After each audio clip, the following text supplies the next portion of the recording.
Goodness and mercy follow me everywhere, every time. Every step that I take, I know Jesus, you're with me all the way, every day of my life. Every day of my life, I know goodness and mercy follow me everywhere, every time. Every step that I take, I know Jesus, you're with me all the way, every day of my life. Every day of my life, you are with me, every day of my life.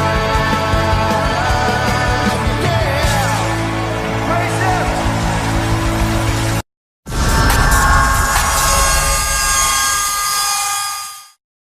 Hoje com o pastor Joseph Prince. Pode se assentar. Glória a Deus. Só quero dizer, mais uma vez, que você está num lugar muito especial nesta noite. Você está no lugar de onde saiu o Evangelho da Graça. Há 2000 anos atrás, Paulo saiu deste porto e nunca voltou. Ele apelou a César e a César ele foi. E o Evangelho da Graça saiu deste lugar aqui, nas viagens missionárias de Paulo que ele fez. Quando ele pregou o Evangelho, Deus falou para ele ir para o oeste. Agora imagina a terra como um globo. Israel sendo o centro e é o centro do mundo. E Paulo levou o Evangelho para o oeste. E ele foi muito longe, até mesmo chegar em Roma. E depois de Roma foi mais para o oeste. Imagina o globo, foi para o oeste. Preste atenção. O Evangelho era para todo mundo, mas tem um tempo para tudo que Deus faz. E, por 2000 anos, o Evangelho tem ido para o oeste, para rodear o globo, até a América, nos tempos recentes. Depois saiu da América. Graças a Deus pela América, porque a América é o país de número 1 que espalhou o Evangelho do Senhor Jesus Cristo. Nesses últimos 100 anos. E Deus levantou a América para este propósito. Não se esqueça. Confiamos em Deus. Deus levantou a América com o propósito do Evangelho da Graça. E depois, o Evangelho foi para mais oeste. Olha isso. Mais oeste durante 2000 anos e finalmente, nesses últimos dias tem alcançado a China, Coreia, Singapura. E estes países, nesses últimos dias, têm tido as maiores congregações no mundo. Somente na Coreia temos muitas mega igrejas, e é o que Deus está fazendo. Mas olha bem, já completou o círculo. Deus ainda usa a América. Deus nunca, sabe, diminuir o seu trabalho. Ele aumenta, o caminho do justo sempre aumenta. Aumenta mais e brilha mais e mais, até ser dia perfeito, quando Jesus vier. Completou o círculo e finalmente vai chegar até a cidade de Jerusalém. E Jesus vai voltar. Eu creio que nós somos a geração dos fins dos tempos. Amém? O que é o Evangelho? Quando falamos disso, o que é o Evangelho? O verdadeiro Evangelho, por favor, apareça. Hoje, ouvimos pessoas dizerem, essa é a verdade do Evangelho, aqui está o Evangelho. Mas o que é o Evangelho? O Evangelho é boas novas. Amém? Quando ouvimos o noticiário hoje é como, sabe, eu vou te dar o meu carro, que é novo, é apenas uma Ferrari, sabe, eu nunca o dirigi, é seu, só me pague $100 por mês. É um presente, mas tem condições ali. O Evangelho não é, faço bem, recebo bem, faço mal, recebo mal. O que é o Evangelho? Bem, Paulo mesmo, que saiu daqui para pregar o Evangelho, Paulo disse, eu testifico do Evangelho da graça de Deus. É chamado o Evangelho da graça de Deus.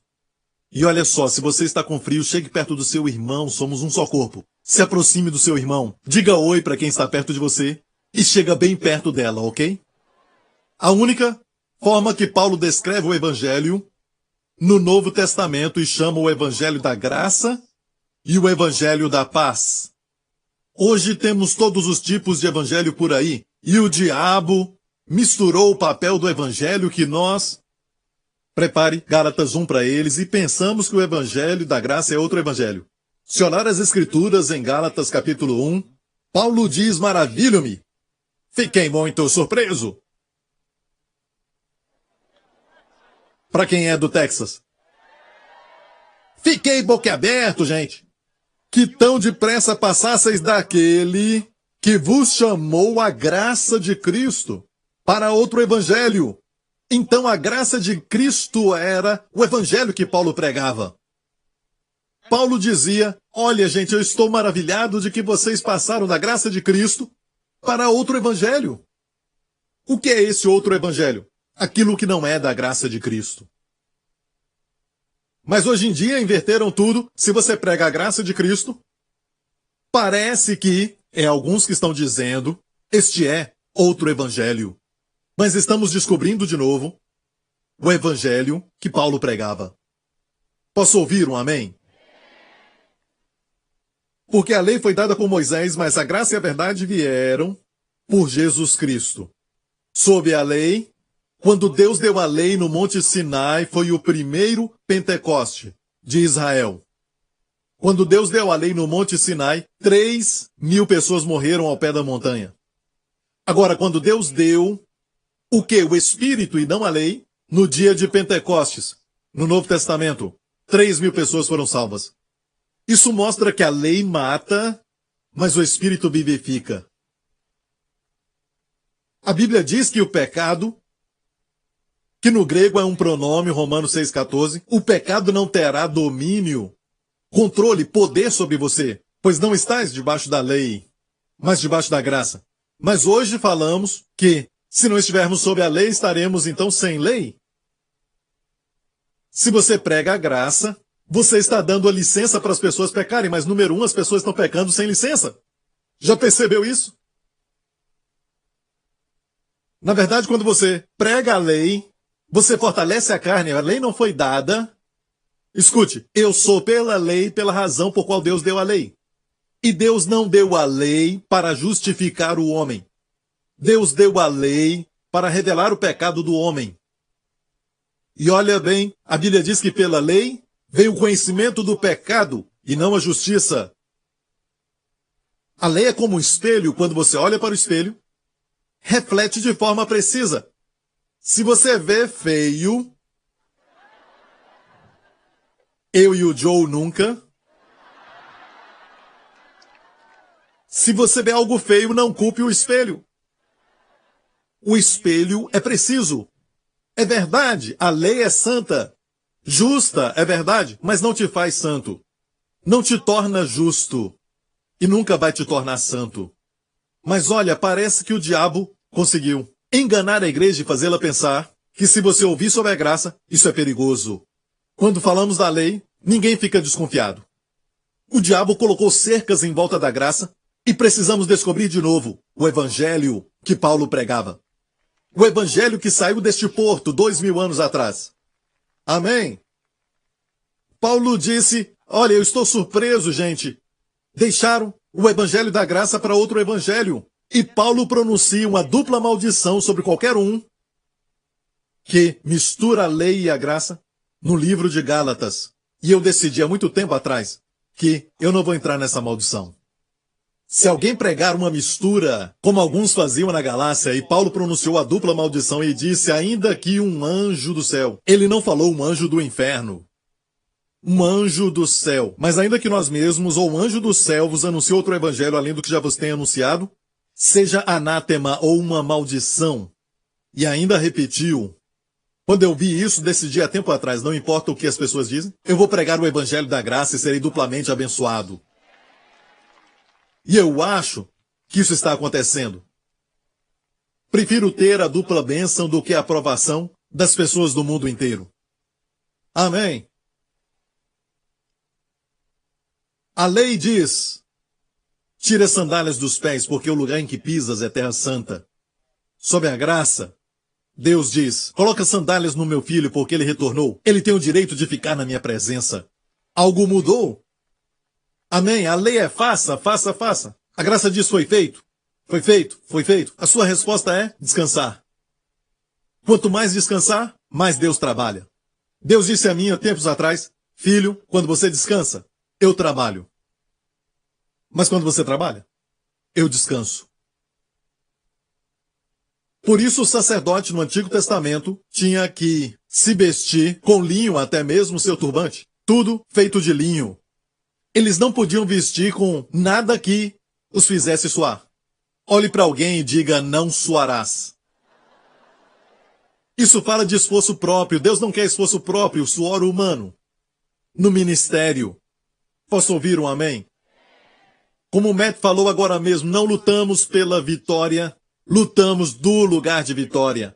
Não oramos por vitória, mas oramos da vitória. Amém? Só quero dizer que você deve encontrar a razão por que você está orando. Eu não estou dizendo para não orar. Eu não disse pare de orar. Alguns dizem, pastor Prince está dizendo, pare de trabalhar, pare de orar. Não, eu nunca disse isso. Pare de dar. Na verdade, quando está sob a graça, ninguém pode te impedir de dar tudo o que você tem. Você vai querer dar tudo o que tem. Eu vigio minha esposa porque ela está tão sob a graça que ela quer me doar. Quero te dar uma profecia sobre o Messias, do profeta Isaías. De tudo que Isaías poderia ter profetizado sobre o Messias, como ele era o Messias vitorioso, conquistador, Isaías disse isso dele. Em Mateus 12, o Evangelho de Mateus cita a profecia de Isaías. Não esmagará a cana quebrada, e não apagará o morrão que fumega, até que faça triunfar o juízo. Uma cana quebrada, uma cana partida não esmiuçará. Quando você se sente que perdeu tudo. Porque naqueles dias, deixa eu mostrar uma foto de uma cana aqui. Aqui é uma cana, uma foto tirada em Israel, em uma das minhas viagens. E essa é uma cana. E o que as crianças faziam na época de Jesus é pegavam a cana e faziam uma flauta. Olha essa flauta aqui. Isso é um jovem ali, um dos meus pastores. E está tocando uma flauta. Encontramos essa cana no mar da Galileia. E ele a pegou e não podia tocar porque estava quebrada. E o que você faz? Cana tem muito ali, você joga aquela fora. Certo, quando ela racha, você não vai ficar usando aquela cana, você joga fora, porque tem muita cana ali no Rio Jordão, por exemplo, tem muitas canas. E quando você perde sua canção? Não quer mais adorar. Não é mais um cristão alegre que canta. Ele não te deixa de lado. Não esmiuçará a cana quebrada. E um pavio que fumega não apagará. O que é um pavio que fumega? Sabe, naqueles dias usavam uma certa lâmpada. Olha aqui o tipo de lâmpada. Esta é uma lâmpada de Israel. E o que faziam é usar um pavio, que era feito de um pano de linho, e quando ficava borrada, ficava queimada. Você está queimado? Quando você está esgotado, sai uma fumaça e sai um mau cheiro. Ninguém quer ficar perto de você. Mas a Bíblia diz que este pavio que fumega, Jesus não vai apagar. Ele fica ali do seu lado. Nós precisamos, na verdade, arrepender. Arrepender quer dizer mudar a mente.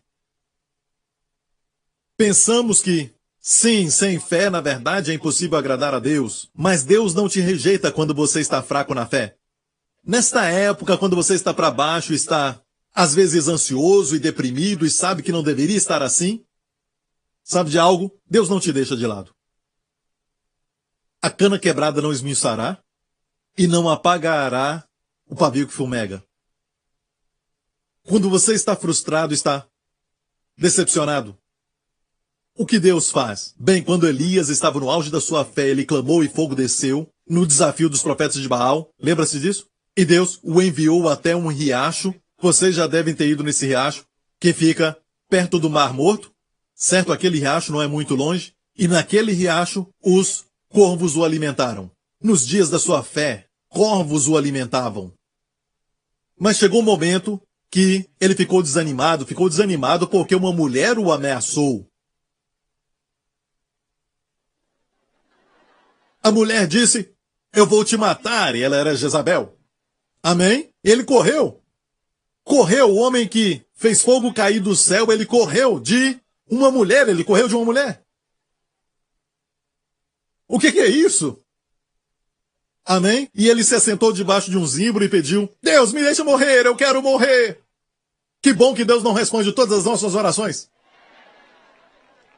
E olha bem, não só Deus não respondeu sua oração, ele nunca morreu. Ele nunca morreu. Ele ainda está vivo no céu.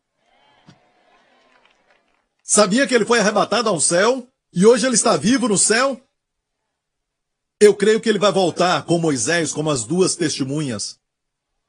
Deus não respondeu sua oração, ele disse, deixe-me morrer. E ele não morreu. Ele nunca morreu. Ainda está vivo. E no dia da sua frustração, quando estava decepcionado debaixo de uma árvore, sabe o que Deus fez? O anjo do Senhor, que é uma aparição pré-encarnada de Cristo no hebraico, que é a pessoa do Senhor Jesus, o mensageiro do Senhor. Ele veio. Quem era? Jesus. Jesus veio e o alimentou. Fez pão para ele e o fez dormir de novo. Escute, nos dias da sua fé, corvos o alimentaram. No dia da sua depressão, o Senhor mesmo o alimentou.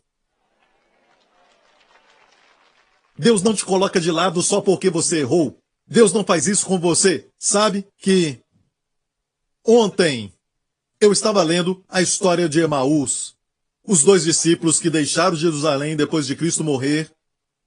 Sabe, no dia da sua ressurreição, eles não sabiam disso, acharam que era conversa de algumas mulheres, e então eles deixaram o lugar onde o povo de Deus se reunia em Jerusalém, deixaram o rebanho em Jerusalém, deixaram a Pedro, João e os discípulos, e eles foram para casa, em Emaús.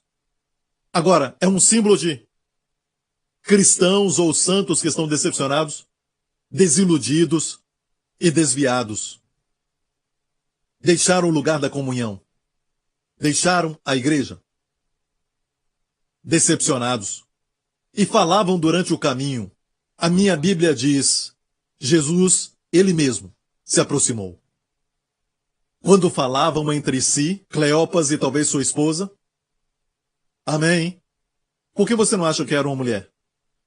Certo? Cleopas e sua esposa estavam conversando entre si, a Bíblia diz, em Lucas 24, indo eles falando entre si, o mesmo Jesus se aproximou.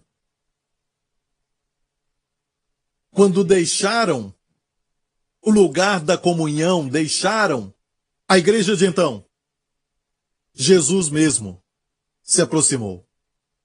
Quando se afastaram, Jesus se aproximou. Agora, para nós, quando a pessoa deixa a igreja, a nossa atitude é nos afastar deles. Mas o Senhor não faz isso. Escute, nos dias de conquista, Ele manda para nós mensageiros, pregadores, sabe, apóstolos, mas quando existe algo desencorajador, quando existe uma ovelha desviada, Ele não manda apóstolo, mensageiro, Ele mesmo, o mesmo Jesus, se aproximou para restaurá-los. Precisamos mudar isso, igreja. Que Salvador! Que Salvador! Você o ama? A minha Bíblia diz em Salmos que Deus conta o número das estrelas. Conta o número das estrelas, chama-as todas pelos seus nomes. E imediatamente o salmista diz, um pouco antes, sara os quebrantados de coração. Ele exata suas feridas. Olha o contraste. Logo depois, ele conta o número das estrelas e as chama pelos seus nomes. E olha, vem depois que ele disse, sara os quebrantados de coração. Ele exata suas feridas. Quem é que entre nós pode contar o número das estrelas? Quem entre nós pode imaginar a dor de um coração quebrantado?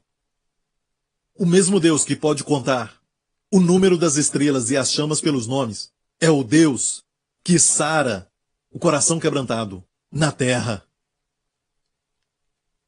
Que Salvador, na grandeza do seu amor, Ele nos deu o seu Filho unigênito, o enviou a essa terra para curar os corações quebrantados. Uma das coisas principais que Jesus veio fazer, ele mesmo diz que o Espírito do Senhor está sobre mim, porque me ungiu para pregar as boas novas aos pobres e para curar o quebrantado de coração. O mundo está cheio de coração quebrantado. Talvez na aparência estão felizes e dando risadas, mas Salomão disse no livro de Provérbios que até no sorriso o coração está com dor. Tentam encobrir isso com risadas, você olha na televisão, estão sorrindo o tempo todo, mas ninguém sabe daquela dor secreta, do coração quebrantado no mundo inteiro. Mas Jesus sabe. Ele cura os corações quebrantados. Sabe como curar um coração quebrantado? Lembra da mulher pecadora que veio chorando em Lucas 7 e ela chorava aos seus pés? E Jesus estava na casa de um fariseu. Ele olhou para ele, o fariseu pensava na sua mente: bem, se Jesus soubesse, se ele fosse um profeta, ele saberia quem é essa mulher. A mulher tinha uma má reputação naquela cidade. Como ela conhecia aquela casa, eu não sei.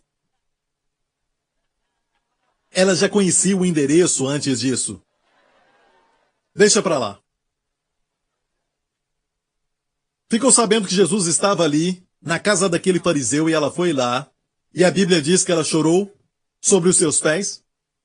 Naqueles dias se reclinavam, os pés ficavam para trás, e ela veio por trás. Jesus olhava para o fariseu e o fariseu olhava para ela. E ela chorava aos seus pés e enxugava os seus pés com o cabelo. E Jesus, olhando para o fariseu, sabia o que ele estava pensando. Se ele fosse um profeta, ele saberia que tipo de mulher é essa. E Jesus disse: Simão, o nome desse fariseu, tenho que te falar algo. Haviam 2 devedores. Um devia $100.000 e o outro devia $100. Quando ambos não podiam pagar, os credores, eles foram perdoados. Qual dos 2 credores você acha que vai amar mais? Ele falava a língua dos fariseus, pois sempre pensavam em dinheiro. E ele disse: bem, eu acho que aquele que foi mais perdoado. Eu vim à tua casa. Tu não me saudaste como é de costume. Você não me deu águas para lavar meus pés. Mas desde que ela entrou, ela não parou de chorar sobre os meus pés e enxugar os meus pés com seu cabelo. Sabe por que ela fez isso, Simão? Porque quem é muito perdoado ama muito. E é por isso que a nossa mensagem é falar ao mundo que ele está perdoado. Precisa ser recebido, sim, mas precisa dizer ele está perdoado. Amém? Já fomos perdoados dos nossos pecados. Mas é porque nós pensamos que somos perdoados pouco a pouco. Somos perdoados quando nos arrependemos. Agora, hoje no Antigo Testamento, se eu vivesse no Antigo Testamento, eu tinha que me arrepender primeiro, antes de Deus me abençoar e me perdoar. Mas sob a graça, Deus já te perdoou de tudo. E se você receber este perdão vai fazer com que você mude a sua vida em todas as áreas da sua vida. Este é o Evangelho.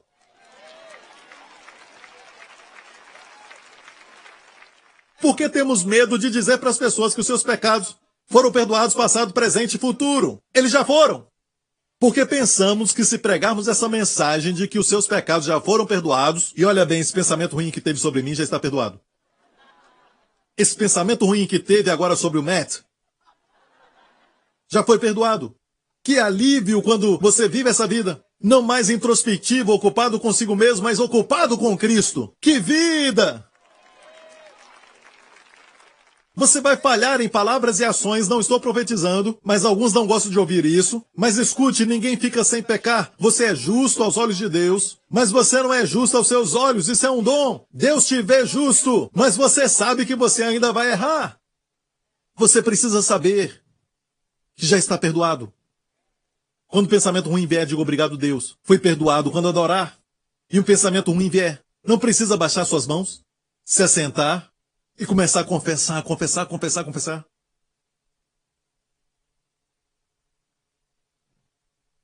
Mas diga obrigado, Senhor, eu fui perdoado. E continue adorando ao Senhor. E Jesus disse, sabe por que ela ama muito? Porque ela foi muito perdoada. Sabe por que você me ama pouco? Ele estava falando isso ao fariseu. Sabe por que você me ama pouco? Porque você não acha que foi perdoado. Amo isso, eu amo ao Senhor. E você? Hoje eu quero falar sobre o Senhor Jesus. Quando eu venho aqui, por onde eu vou, eu consigo ver Jesus de novo. Nas margens da Galileia. A Bíblia o chama de rei. Os seus pais, José e Maria, nós sabemos que José, na verdade, não era o seu pai. Mas mesmo assim, a linhagem de José vai até Davi. Salomão e Davi. A linhagem de Maria vai até chegar em Natã, o filho de Davi, também. As duas linhagens o levam ao trono de Davi. Ele é um rei, mas como ele usa o seu poder? Para limpar o leproso. Para expulsar demônios. Libertar as pessoas. E ele amava as crianças. Quando eu venho a Israel, eu amo ver Jesus. Sempre que estou aqui, recebo novas revelações. E as revelações não é como tomar água de uma torneira, mas como, você sabe, uma fonte de água, como beber de um hidrante. Sabe aquele hidrante? Por onde eu olho, eu vejo Jesus. Recentemente, quando eu estava no Monte das Bem-aventuranças, eu estava lendo a Bíblia sobre Jesus pregando o Sermão da Montanha, e a Bíblia diz no final do sermão, ele desceu a montanha, e eu sempre pensei, quantos já foram lá no Sermão da Bem-aventurança, viu a plantação de banana? E a montanha? Jesus provavelmente sentou em uma daquelas pedras. Eu gosto de sentar naquelas pedras, e eu fico pensando, imaginando aquelas bananeiras como se fossem pessoas. E a Bíblia diz que ele desceu a montanha, e eu sempre pensei que ele tinha descido em direção às multidões. Mas não, porque a Bíblia diz, leia a Bíblia e diz que quando ele desceu a montanha, as multidões o seguiam, que quer dizer que ele não foi por este caminho, mas por outro caminho. Para que eles o seguissem para o outro lado. Agora, havia uma razão por que ele foi ali, porque o próximo pedaço da história nos fala que um leproso veio a ele. O leproso não podia estar no meio da multidão. Seria apedrejado? E morreria? Então ele estava escondido e eu fiquei como que caminhando por ali, longe da plantação de bananas, e eu vi muitas pedras, uns pedaços grandes de pedra. Eu fiquei imaginando e Deus me mostrou que atrás de uma pedra grande daquela o leproso se escondia. E ele ouvia: olhai para as aves do céu. Não semeiam, não colhem em celeiros, mas ainda assim o vosso Pai Celestial os alimenta. Não tendes mais valor do que elas? Imagino que ele tremia. E eu decidi fazer um vídeo sobre isso. Vocês querem ver isso? E olha isso. A música veio a mim um dia, sobrenaturalmente. Essa música. E eu cantei na igreja e decidiram colocar nesse vídeo. Então olha e se alimente disso. Blessed are the poor in spirit, for theirs is the kingdom of heaven. Blessed are those who mourn, for they shall be comforted. Blessed are the meek, for they shall inherit the earth. Blessed are those who hunger and thirst for righteousness, for they shall be filled. Blessed are the merciful, for they shall obtain mercy. Blessed are the pure in heart, for they shall see God. Blessed are the peacemakers, for they shall be called sons of God. No one can serve two masters, for either he will hate the one and love the other, or else he will be loyal to the one and despise the other. You cannot serve God and mammon. Therefore, I say to you, do not worry about your life, what you will eat or what you will drink, nor about your body, what you will put on. Is not life more than food, and the body more than clothing? Look at the birds of the air, for they neither sow, nor reap, nor gather into barns, yet your heavenly Father feeds them. Are you not of more value than they? Which of you by worrying can add 1 cubit to his stature. So why do you worry about clothing? Consider the lilies of the field, how they grow. They neither toil nor spin, and yet I say to you that even Solomon in all his glory was not arrayed like one of these. Now, if God so clothes the grass of the field, which today is, and tomorrow is thrown into the oven, will He not much more clothe you, O you of little faith?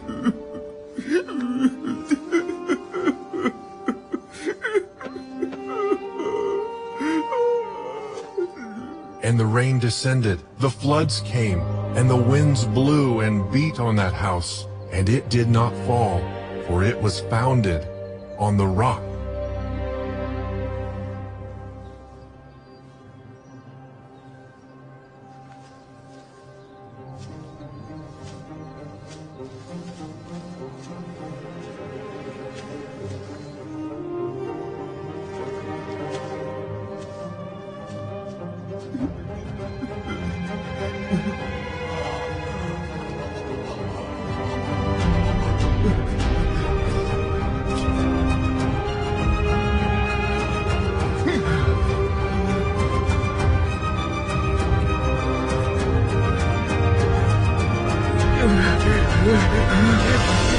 Lord, if you are willing, you can make me clean. I am willing. Be cleansed.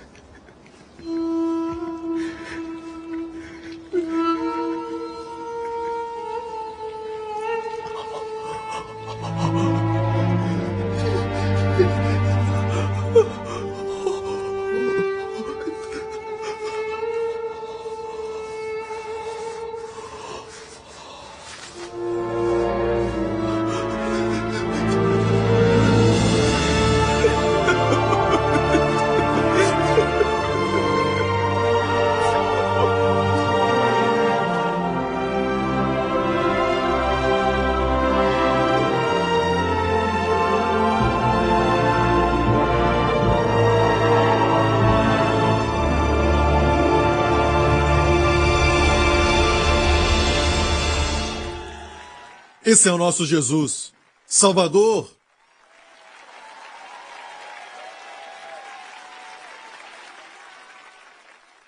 Ele é totalmente amável. Sabe que quando ele é forte, ele não machuca. Quando somos fortes, somos agressivos. Quebramos corações. Quando ele é suave, ele não é frouxo. Ele é totalmente amável. E ser como ele é o nosso desejo. Não é isso, amém? Ele cura corações quebrados. Sabe aquela mulher que veio chorando? Ela chorava aos pés de Jesus. E depois vemos Jesus chorando no túmulo de Lázaro. E a Bíblia diz que as pessoas em volta diziam, vejam como ele amava a Lázaro, como ele o amava. Na verdade, ele não chorava por Lázaro. Por que chorar por alguém que você sabe que vai ressuscitar? Porque ele chorou. O menor verso da Bíblia, Jesus chorou. Chorou por Marta e Maria. Ele veio sentir as nossas dores. Amém. É uma coisa bonita ver um pecador chorando, derramando lágrimas na presença do seu amor. Mas olha bem, é uma coisa mais maravilhosa ver o Salvador chorando pelas nossas dores. Foi o que aconteceu. Eu amo essa parte da Bíblia onde diz, em João 3, podemos ver isso. Na verdade, foi em João 4, ele precisava passar por Samaria. Era-lhe necessário passar por Samaria. Se estudar a topografia, os judeus daqueles dias viviam às margens do Rio Jordão, indo para o norte na Galileia, indo para Zema, Galileia. De Jerusalém você vai para o norte. A maioria deles não passava por Samaria.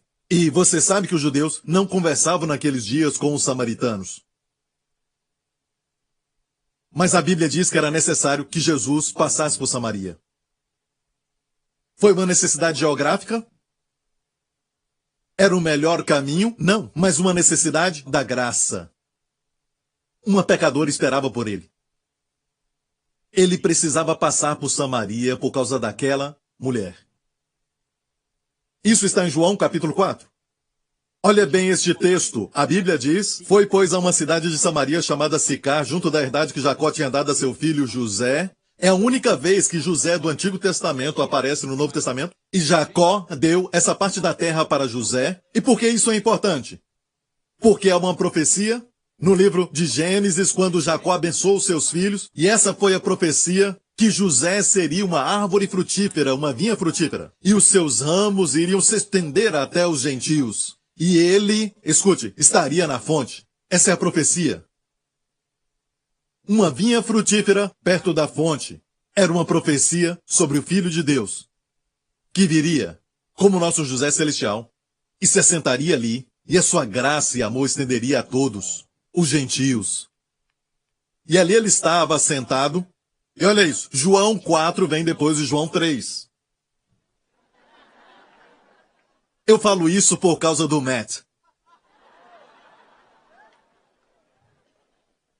O que aconteceu em João 3? Conhecemos João 3,16, porque Deus amou o mundo. Quantos aqui sabem que este verso é o mais citado em todo o corpo de Cristo, sabia? Deus amou o mundo. Mesmo assim, aqueles que lutam pela lei, você pergunta qual é o quarto mandamento. Bem, qual o sétimo mandamento? Pare de lutar então pela lei. Nem memorizam os mandamentos. Sabe por quê? O Espírito Santo não te ajuda a memorizar isso. Mas o Espírito ajuda até as criancinhas a memorizarem. Deus amou o mundo de tal maneira que deu o seu Filho unigênito, para todos serem salvos, porque este é o Evangelho. Nada errado com a lei, igreja. A lei é perfeita, esse é o problema. Se tentar te ajudar, não é a lei. Veja, eu sou pela pureza da lei, e porque eu sou pela pureza da lei, eu sou pela lei por causa da razão que Deus deu à lei. E Deus não deu a lei para justificar o homem. Voltando a João 3, você conhece essa história? No primeiro verso diz que havia um homem, um fariseu chamado Nicodemos, que veio a Jesus à noite. Em João 4, Jesus foi até a mulher. Em João 3, este fariseu teólogo foi buscar a Jesus à noite. Em João 4, Jesus foi se encontrar com a mulher em pleno meio-dia. Em João 3, Jesus fala para aquele homem: você é um mestre em Israel e não sabe dessas coisas? Ele era um mestre em Israel. Não só conhecedor, mas um mestre, ou seja, um rabino dos rabinos. Mas aquela mulher, a sua conquista é que ela tinha tido 5 maridos. Para este homem religioso, este teólogo, Jesus usa a linguagem da Bíblia. Ele usa metáfora, usa tipos do Antigo Testamento, como Moisés levantou a serpente no deserto, assim como o Filho do Homem. Ele falou com Nicodemos a linguagem bíblica, mas para esta mulher ele nunca citou nenhum versículo do Antigo Testamento.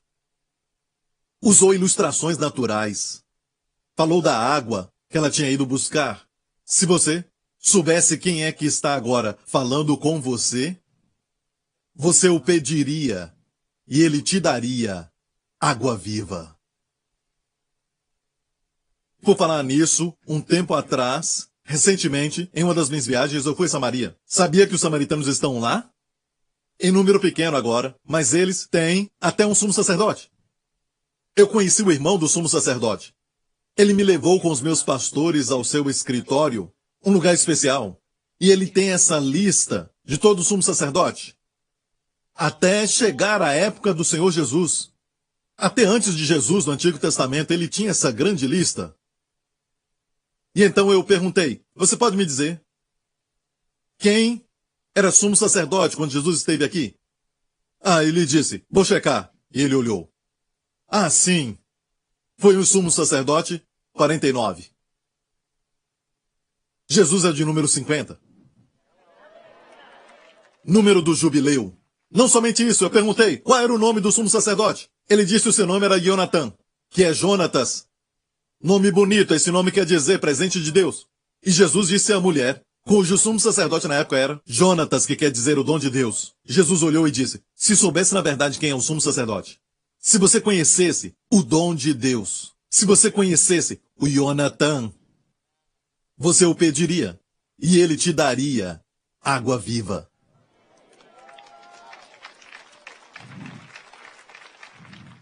A esses teólogos, não parece estranho? Tem pessoas que são criticadas porque não usam os jargões bíblicos o tempo todo e não usa metáforas? Sabe quem não se alegra com Jesus? Os teólogos. Você tem esse ministério? Se não tem, algo está errado. Seu ministério não é como Jesus? Para aquele teólogo, olha bem o que Jesus disse para ele. Com todos os seus estudos, você deve nascer de novo. Mas Jesus nunca falou para aquela samaritana pecadora, você deve nascer de novo. Ele só mostrou seu amor. Mas aquele teólogo, ele quase o insultou. Você é mestre em Israel e não sabe essas coisas? Mas para aquela mulher, sim, ele revelou o seu pecado. Deixe-me explicar isso. Preste atenção. Você nunca saberá o quanto você é amado, nunca vai sentir isso. Se você acha que aquele que fala contigo não sabe tudo sobre a sua vida e ainda te ama. Mas quando você sabe que ele sabe tudo sobre a sua vida, mas ainda fala contigo e te ama, você é amado. Obrigado por sintonizar no programa de hoje. Esperamos que tenha sido uma bênção para a sua vida. Para mais informações sobre o programa da Igreja New Creation, acesse o site ncctv.org.sg.